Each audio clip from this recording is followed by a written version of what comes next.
On the broadcast tonight, Western countries are raising pressure on Russia over the downing of Malaysia Airlines Flight 17. Washington charges Moscow with supplying rockets and hiding evidence. Will this mark a turning point in the standoff between the West and the Kremlin? Korea's new finance minister and the central bank governor see eye to eye on the need to cooperate in supporting Asia's fourth largest economy, which is facing greater downside risks. And Korea and Portugal will expand cooperation in the renewable energy and tourism sectors. The agreement was made during summit talks between President Park Geun-hye and her visiting Portuguese counterpart in Seoul today. Early edition begins now. I see trees of green, red roses. 늘 남편 먼저, I see them 늘 자식 먼저. for me and 레이디 퍼스트라는 말을 믿고 살아온 당신. 오늘만큼은 세상 누구보다 당신이 먼저입니다. 한 분 한 분 특별하게 모시겠습니다. Excellence in Flight, Korean Air.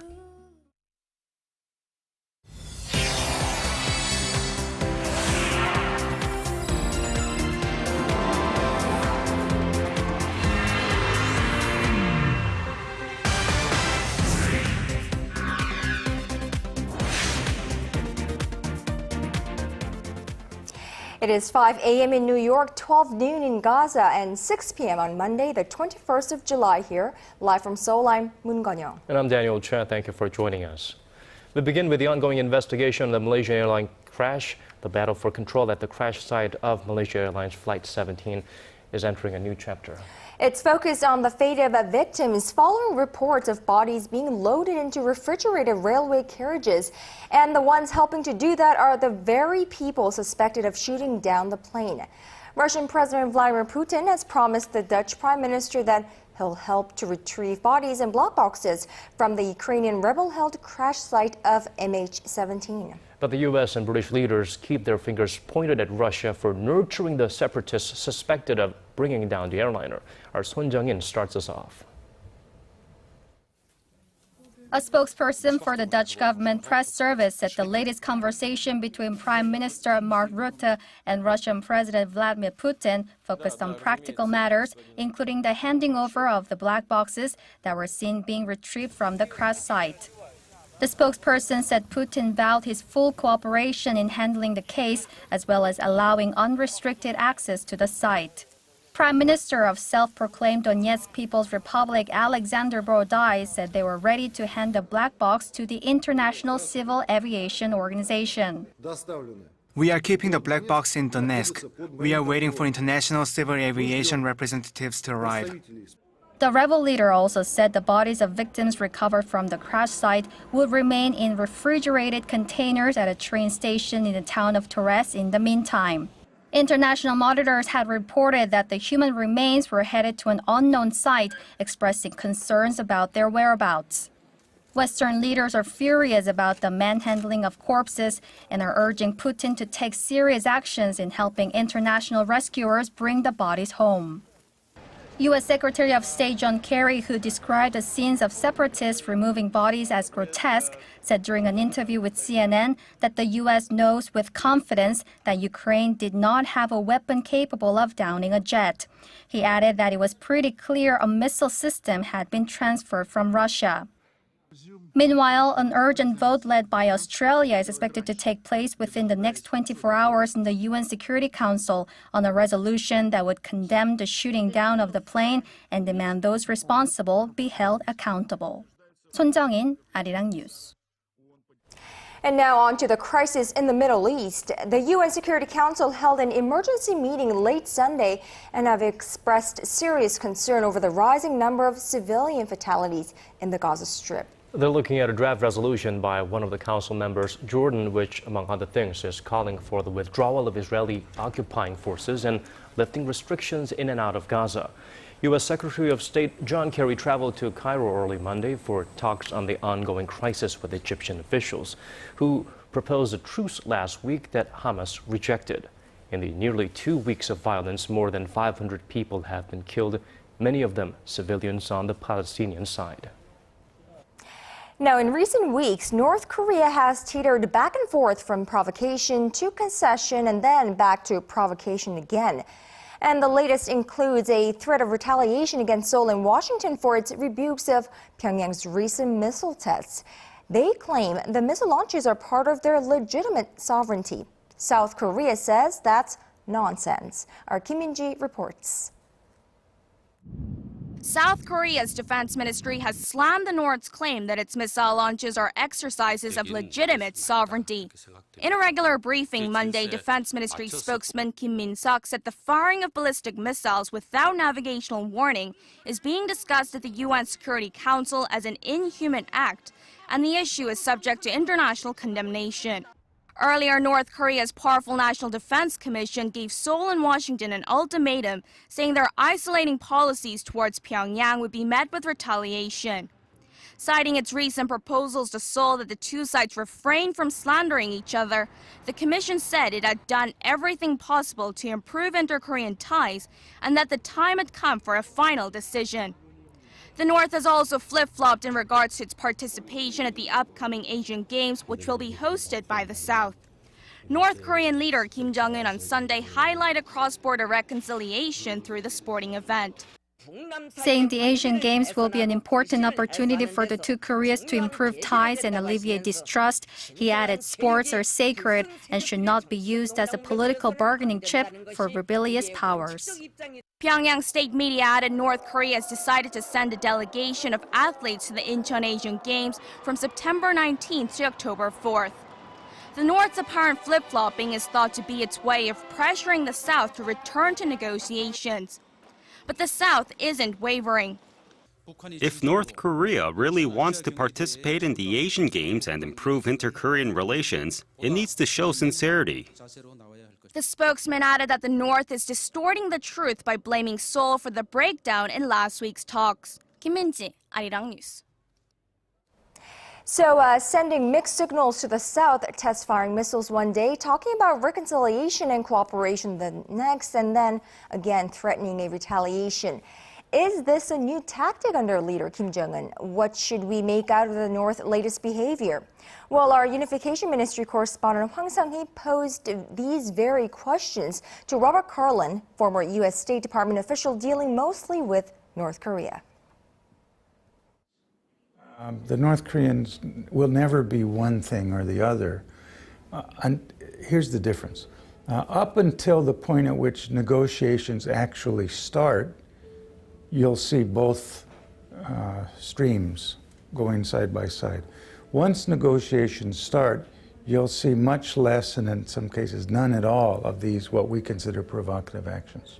You've also been holding informal talks with North Korea. Do you see any changes in perhaps their willingness to engage? As far as you can judge, they really keep trying to figure out what it would take to get a positive response from the United States. So I don't think there's been a shift. I think they're just frustrated because they think they can't get traction. We see China and South Korea getting close together, and on the other part, we see Japan and North Korea getting closer together. How do you assess that? And also the Russians and the Americans not being on very good terms. It looks pretty dismal, the landscape, for putting this back together again in any way that it can be productive. So I suspect that people are going to have to think about a new forum in order to overcome these really negative trends. So if Prime Minister Abe does visit North Korea, how will that affect the trilateral alliance between Washington, Seoul, and Tokyo? If it were to happen tomorrow, let's say, I think it would be a shock. If it happens some point in the future after different capitals are able to consult and people get more comfortable, maybe it won't be quite as negative. Do you think it will harm the trilateral cooperation at all? I think it will. I think there'll be an effort to pretend that it doesn't, but in truth, I think it will be something that people will have to work very hard at to fix. How likely is it for us to see Kim Jong-un meet with Xi Jinping or Prime Minister Abe? I would bet that he would meet with Prime Minister Abe before he meets with Xi Jinping. It's just my sense that that's liable to happen first. Well, so now we know. Lawmakers opened a month-long extraordinary session this Monday with one goal above all others: narrowing their differences and passing a bill aimed at determining what exactly caused the Sewol-ho ferry to sink back in April. Here is our parliamentary correspondent Kim Young-gil. The ruling Saenuri Party and the main opposition New Politics Alliance for Democracy agreed Monday to relaunch a task force whose sole responsibility will be ironing out a special bill aimed at determining the cause of April's ferry disaster. The legislation calls for the creation of a parliamentary inspection team and outlines measures to provide compensation for the families of the victims, some of whom have been on a hunger strike since last week, demanding that the bill be passed by this Thursday. For that to happen, the nation's two main political parties will first have to resolve their differences. The main opposition party wants a special judicial police officer appointed to the parliamentary inspection team to ensure the effectiveness of the investigation. The ruling party has raised concerns about the idea, saying it could disturb judicial order and the division of powers prescribed by Korea's constitution. Our party has made new proposals to the ruling party, as it's been saying that appointing the judicial officer disturbs the judicial order, but regardless, a plenary session must open on the 24th. The proposals given by the main opposition party could affect Korea's judicial order. We must get consent from the people. This is not a matter to be decided by a few.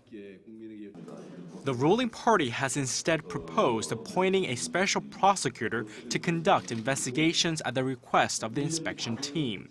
The unified main opposition has accused the ruling party of trying to block passage of the special bill, while the ruling party is blaming the main opposition for playing politics with the issue heading into the July 30th by-elections, where 15 parliamentary seats will be decided. Kim Young-gil, Arirang News.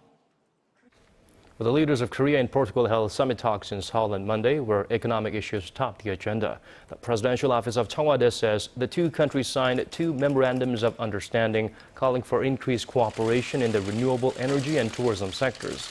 President Park Geun-hye and Portuguese President Aníbal Cavaco Silva exchanged views on how to increase bilateral cooperation in trade, investment, and information and communications technology.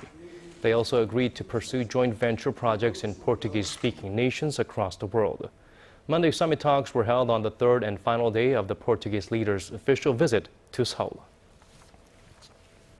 And Korea's new finance minister sat down for talks with the chief of the nation's central bank this morning, with both agreeing that there are growing downside risks stemming largely from April's ferry tragedy. But the finance minister made it clear that any decision over the nation's key interest rate falls solely upon the central bank. Our Hwang Ji-hye has the details.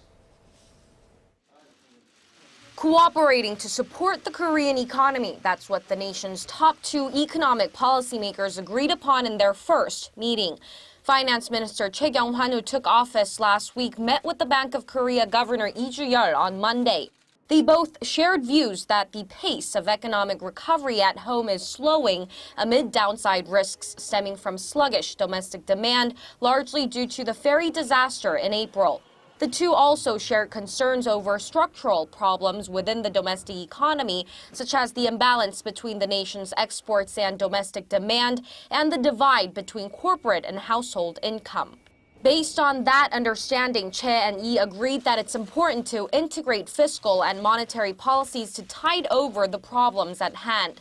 That, however, will be done under one precondition: respecting the unique role of the two different bodies. Finance Minister Che emphasized that a change in the nation's key interest rate is a decision that the central bank makes independently. The meeting comes amid growing speculation that the appointment of the finance minister, who's widely known to be pro-growth, may exert pressure on the central bank to cut the key rate. While the new finance minister has not directly addressed the need for a cut, his recent remarks point to easing monetary policy to spur growth. Hwang Ji-hye, Arirang News. Korea's 100 billion won club is growing. More than 450 venture firms posted sales of more than 100 billion Korean won, or roughly $97 million last year. Now that's more than 9% higher from the total number of companies in the list in 2012, something the Small and Medium Business Administration chalks up to advances in technology and rising exports. The newest entrant into the club includes mobile messaging service KakaoTalk. The combined sales of the 454 firms on the list came to $98.5 billion. Now that accounts for more than 7% of Korea's gross domestic production.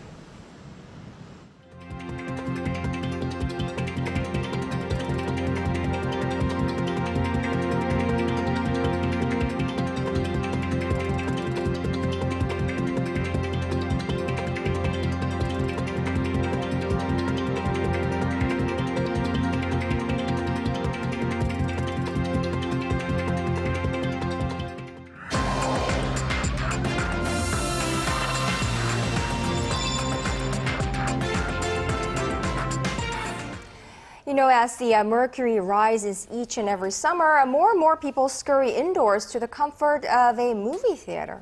Right, and what better place to catch a movie than the Bucheon International Film Festival, otherwise known as PFAN in short. Let me correct you, Bucheon International Fantastic Film Festival. Well, it's just the place to beat the summer heat with the best that genre cinema has to offer, and the festival runs through this Sunday. And of course, our cultural correspondent Park Ji-won joins us live in the studio to tell us more about this fantastic movie event. Hello there, Ji-won. Hi guys, well, this is the 18th annual edition of the PFAN, one of the major film festivals in Korea, along with Busan and Jeonju. But PFAN's a little different from those other major ones because this is Asia's largest genre film festival, one that specializes in more diverse films ranging from fantasy and sci-fi to horror films. Well, PFAN this year will feature 210 films from 47 countries. So let's take a closer look. The list of fantastic film festivals begins in Europe. PFAN is similar in size to Spain's Sitges Film Festival, and we have amicable relations with them. This year we focused on discovering and introducing genre films from Latin America, China, and Southeast Asia. The festival's focus is on fun, experimental cinema. From horror movies and thrillers to crime dramas and high-concept comedy, there's no shortage of choices for film lovers in Bucheon. I'm a big movie fan, and this is my third time at PFAN. Although I'm not into thrillers, this film festival has its own unique attractions and colors, which is why I'm back again this year. I'm a horror movie fan. I watch every horror movie I can find, especially anything Korean or Asian. So this is a good place to watch movies like that. Film director Kim Seung-hyuk, whose thriller Nothing Lost made this year's World Fantastic Cinema section at PFAN, is thrilled just to be there. It's an honor that my film is being presented in PFAN's World Fantastic Cinema section, which introduces the newest genre films. I used to be a big fan of genre films and never imagined my film would be shown here. Well, the festival, Ji-won, definitely looks like there is a movie for each and every one of us. Do you have any particular recommendations? Of course, Kanya. Well, this festival's general theme is love, fantasy, and adventure, so you don't have to settle for gory films. Oh, and of about like 210 films, 68 are world premieres and 43 are Asian premieres. And of course, there are a lot of different genres represented at PFAN, ranging from rom-com and animation to a much variety of milder films. With its main competition section, 12 films are up for the Bucheon Choice Award, a melodramatic horror film from Argentina called Darkness by Day, and a Chinese film delving into the world of hypnosis called The Great Hypnotist are two being featured. And the American film Time Lapse is highly imaginative and recommendable. It's about a camera that takes pictures 24 hours in the future. You know what I like about all those fantasy movies? Most of the times the stars are not really great looking, so it's more realistic. So how about tickets, Ji-won? I've heard many already sold out. Right. Well, as of now, it's not really easy to get tickets online because many of them are already sold out. But if you can arrive at PFAN early enough, at PFAN's ticket booth, which opens at every 9:30 a.m., there are tickets available. About 10 to 20% of the tickets are left available for the day. So I recommend you to go to the ticket booth early enough to get the tickets. Okay, that's what you have to do when you love zombies, robots, time traveling, hypnosis, and love, according to our Park Ji-won. Thank you for that report. And Ji-won, of course, we would encourage everyone to get out there and head over to Pucheon, which is not too far away from Seoul, right? And catch a few films, right? All right, thank you, Ji-won.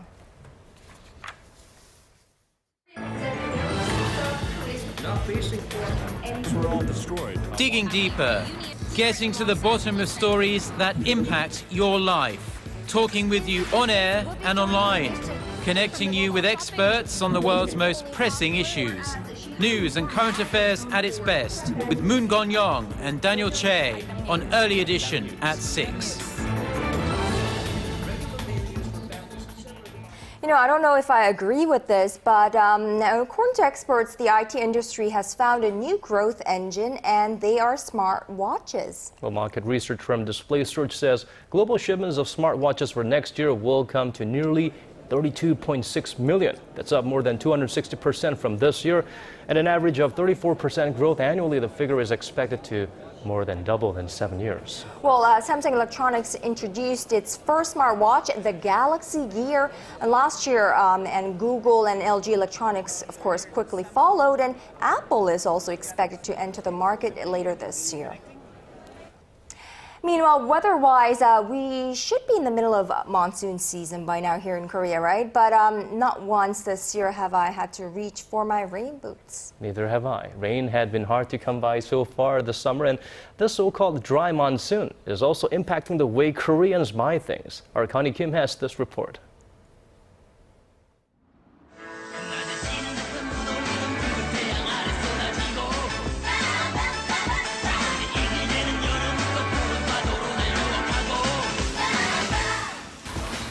The monsoon period here in Korea, which usually falls from late June to late July, is when the nation receives about 40% of its precipitation for the whole year.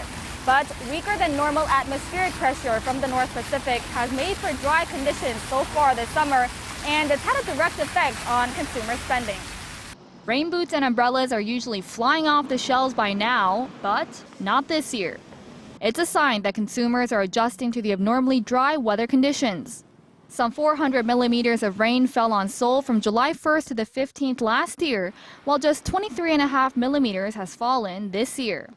As such, fewer people are buying rain boots, umbrellas, and other rain-related products, including dehumidifiers, which have been affected the most among all electric items. Sales of leisure or folding tables have jumped the most among all summer products, followed by camping and barbecue gear. Our sales have been dominated more by people going on vacation this year. Camping tables and other related items have been quite popular. The retail industry has also had to adjust its marketing strategies. Compared to last year, we aren't featuring dehumidifiers or clothing that usually sells well during the monsoon period. We've cut out our coverage of these items by about 20 to 30%. Instead, they're promoting more vacation-related products, which have enjoyed a sales boom 2 to 3 weeks earlier than normal. Industry insiders say some retail shops have already started focusing on their upcoming fall products, as the monsoon season isn't forecast to be as severe as in years past. Connie Kim, Arirang News. Well, you know, by the look of things, it sure doesn't seem like we should expect a heavy rainy season this year. In fact, it was very, very sizzling hot here in Seoul today. But, you know, Seoulites were actually lucky because Korea's eastern Gangwon-do province saw the mercury climb to 36.1 degrees Celsius. Can you believe that? 36 degrees in Korea? Well, I don't know if we've ever seen such reading in the past. Let's turn to an expert. Turn to our Michelle Park now to get some details. Hopefully she will have relief for us. Michelle, Koreans are being baked here. Kon-young, Daniel, you're right. It's extremely hot all across the nation, and heat wave warnings are currently in place pretty much everywhere in Korea. It's almost 6:30, but there's no let up in the temperature. Seoul is currently at 30 degrees Celsius, Daejeon at 31, while Daegu is at 34 degrees. And good news is that starting tomorrow evening, we can expect some monsoon rain in Seoul, which will affect the entire central region and then extend to the rest of the nation until from Thursday to Saturday. But we'll have to cope with the scorching hot weather. In the meantime, the night won't provide much help either, as some regions are facing the prospect of tropical nights, which is when the mercury doesn't dip below to 25 degrees Celsius. Now, going over to our tomorrow's readings, Seoul will top out at 24 in the morning and reach up to 29 in the afternoon. Meanwhile, the southern cities such as Daegu and Busan will peak up to 36 and 29 degrees. Now moving over to other regions, Jeju Island tops over to 30. Dokdo also peaks up to 30, while Mangungang tops to 31. Well, that's all for now. I'm Michelle Park, and have a wonderful evening. Thank you for that, Michelle. And that brings us to the end of our newscast. Thank you for watching. For our viewers in Korea, have a wonderful rest of the evening. This has been Daniel Choi. And I'm Moon Ganyang. To those of you in other parts of the world, have a great start to your day. And those of you here in Korea, I hope you stay cool. We hope to see you right back here, same time tomorrow. Bye-bye.